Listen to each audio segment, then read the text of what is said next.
From the outside, Juan Pujol García should never have been taken seriously by any intelligence service, let alone become the most dangerous spy of World War II.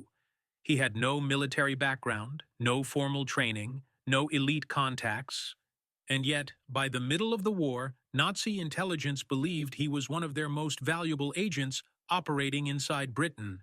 That belief would quietly shape some of the most critical decisions of the conflict. Pujol was not recruited in the traditional sense. He forced his way into espionage through persistence and imagination.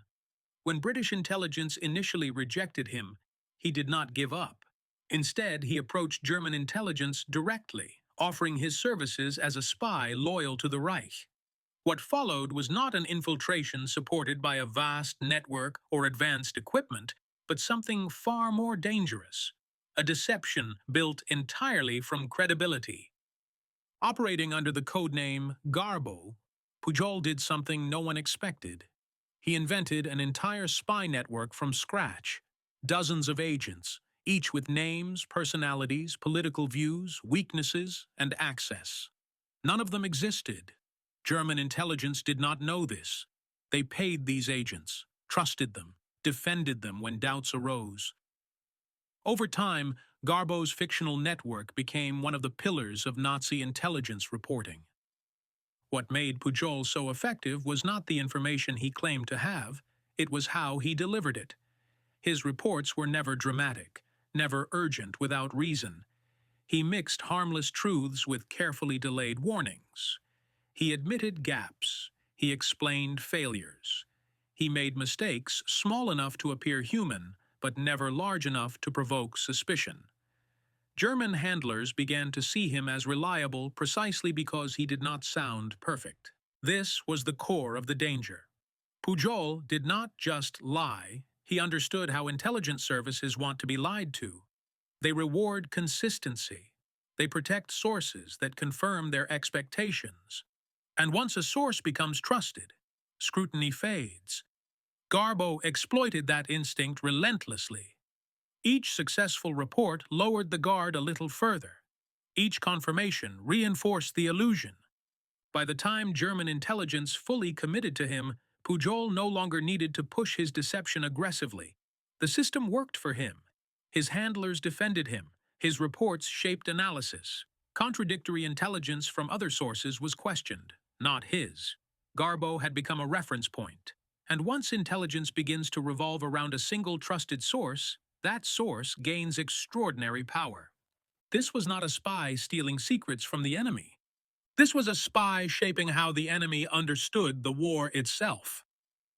By the early 1940s, German intelligence was not asking whether Garbo was reliable. They were asking how much they depended on him. And they had no idea that the man they trusted most was feeding them a carefully constructed fiction, one that would soon reach its most devastating phase. By the time Juan Pujol García was firmly established as Garbo, his role had evolved far beyond that of a source collecting scraps of information. German intelligence no longer treated him as a peripheral agent. They treated him as a coordinator, someone whose reports helped connect fragments into a coherent picture. That shift was crucial. It meant Pujol was no longer reacting to German questions. He was guiding them. What allowed this was the internal logic of intelligence work itself. German analysts were overwhelmed by raw data: intercepted messages, resistance rumors, reconnaissance reports. Much of it conflicted. Garbo's reports stood out because they offered interpretation. He did not just say what was happening, he explained why it mattered. That made his intelligence feel mature, analytical, and trustworthy. Over time, his assessments began to shape conclusions at the highest levels. Pujol understood something fundamental. Intelligence agencies fear being wrong more than being misled.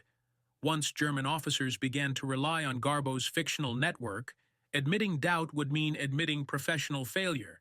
Careers were invested in his credibility. Files were built around his reports. Other sources were evaluated in relation to him.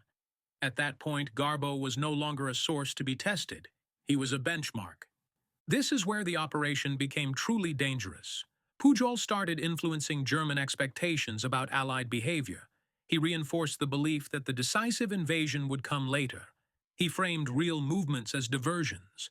He warned of attacks, but always in ways that encouraged delay rather than reaction. German command was not ignorant. They were being paced. And pacing, at the strategic level, decides wars. German intelligence rewarded Garbo for his reliability. He was paid generously. His fictional sub-agents were praised. Decorations were discussed. Every sign of trust made the deception harder to unravel.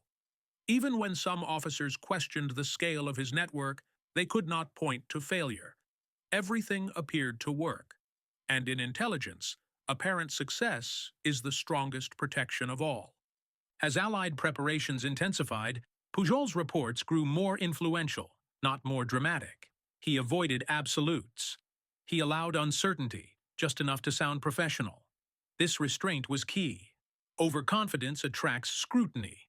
Measured caution builds authority. Garbo mastered that balance.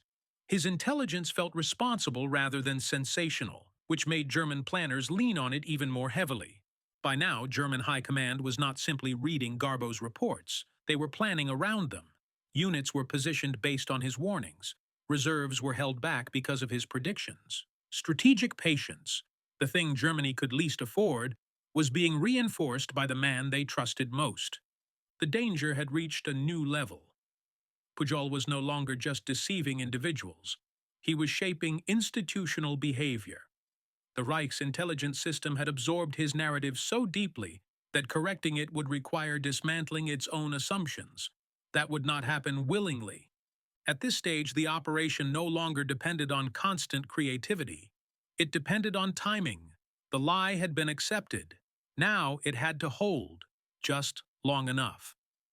And the moment it mattered most was approaching. By early 1944, Juan Pujol García had achieved what no spy was ever meant to achieve. German intelligence was no longer verifying reality. It was waiting for his confirmation. At the exact moment when clarity mattered most, the Reich's decision-making had become dependent on a single fabricated narrative. The deception was no longer about misinformation. It was about timing. And timing, in war, is everything. As Allied forces prepared for invasion, German intelligence knew an attack was coming. The question was where, and whether the first blow would be decisive. Garbo's reports answered that question in a way that felt cautious, professional, and reassuring. He acknowledged real Allied movements, but framed them as preparatory steps. He warned of landings, but insisted the main assault was still to come elsewhere. This was the most dangerous kind of lie, one that included enough truth to delay action. When the invasion finally began, German command did not deny it. They downgraded it. The landings were interpreted as incomplete, premature, or deliberately misleading, exactly as Garbo had prepared them to believe. Units were held back. Reserves were not released. Counterattacks were delayed. German commanders were not paralyzed by fear. They were restrained by confidence in the wrong source. This was the peak of the operation. Garbo did not need to invent anything new. His earlier credibility did the work for him. German intelligence believed that if the real threat had begun, Garbo would have warned them. The absence of urgency in his reports became proof that waiting was correct. Every hour of delay strengthened the Allied position and weakened Germany's ability to respond. Attempts to reconcile conflicting intelligence failed. Frontline reports clashed with expectations shaped by Garbo's narrative. Instead of triggering immediate reaction, these contradictions caused hesitation. Officers debated interpretation. Commanders waited for confirmation, and confirmation never came, because it was never supposed to. By the time German high command realized that the invasion was not a feint, the opportunity to contain it had passed. What should have been a coordinated response became fragmented improvisation. Units moved too late. Orders contradicted one another. The cost of delay became irreversible.